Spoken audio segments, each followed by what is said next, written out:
আসসালামু আলাইকুম গাইস, কি অবস্থা সকলে? আশা করি সকলে অনেক ভালো আছেন। আল্লাহর রহমতে আমি অনেক ভালো আছি।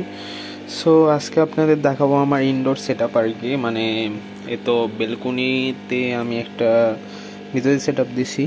মানে এখন তো শীতের সময় ভিতরে সেট আপটা দেওয়ার কারণটাই হচ্ছে এটা যে শীতের সময় যেন উপর থেকে কুয়াশা টুয়াশা না পড়ে এবং মাছগুলো আমার সুস্থ থাকে।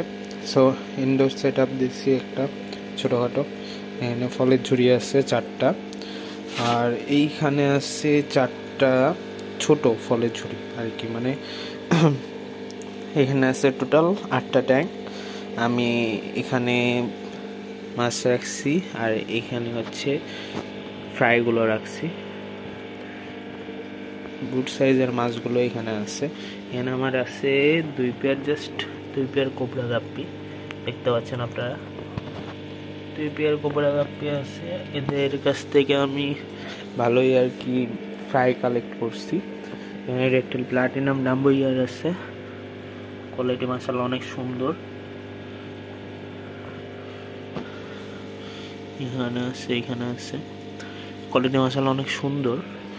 মানে 5 পেয়ার আছে রেকটেল প্লাটিনাম ডাম্বো ইয়ার।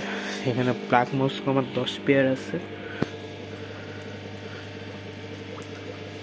দেখতে পাচ্ছেন ব্ল্যাক মস্কো। এখানে 10 পেয়ার ব্ল্যাক মস্কো আছে। এগুলো আমি বড় করতেছি, এগুলো দিয়ে ব্রিড করাবো। এগুলো আমার বাসার বাচ্চা কাচ্চা সব মানে ছোট থেকে বড় করা আর কি। এখানে হোয়াইট টক্সিডোর কিছু ফ্রাই আছে। হোয়াইট টক্সিডোর মানে কালারগুলো একটু কেমনই হয়ে গেছে বাইরে রেখে রেখে রোদের কারণে, সেজন্য ভিতরে নিয়ে এসে রাখছি। দেখা যাক এবার কোয়ালিটিটা কেমন আছে।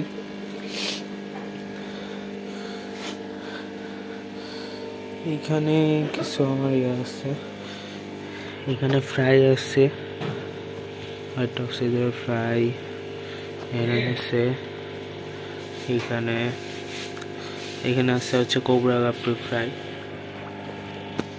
এখানেও কোবরা গাপ্পি ফ্রাই। ইয়ারেশন দিছি এখানে স্পঞ্জ ফিল্টার দিছি বড়গুলো। এখানে 2টা ছোট স্পঞ্জ ফিল্টার দিছি, আর এখানে 2টা মোটর আছে।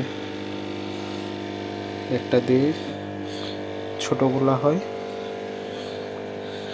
আর এটা দিয়ে বড়গুলো। সো এই পর্যন্ত ভিডিওটা। আশা করি ভিডিওটা অনেক ভালো লাগছে আপনাদের কাছে। আজকে এই পর্যন্তই। ভিডিওটি ভালো লেগে থাকলে অবশ্যই আমার চ্যানেলটিকে সাবস্ক্রাইব করবেন এবং ভিডিওটিতে লাইক দেবেন। তো ভিডিওটা আজকে এই পর্যন্তই। ভালো থাকবেন, সুস্থ থাকবেন। আল্লাহ হাফেজ।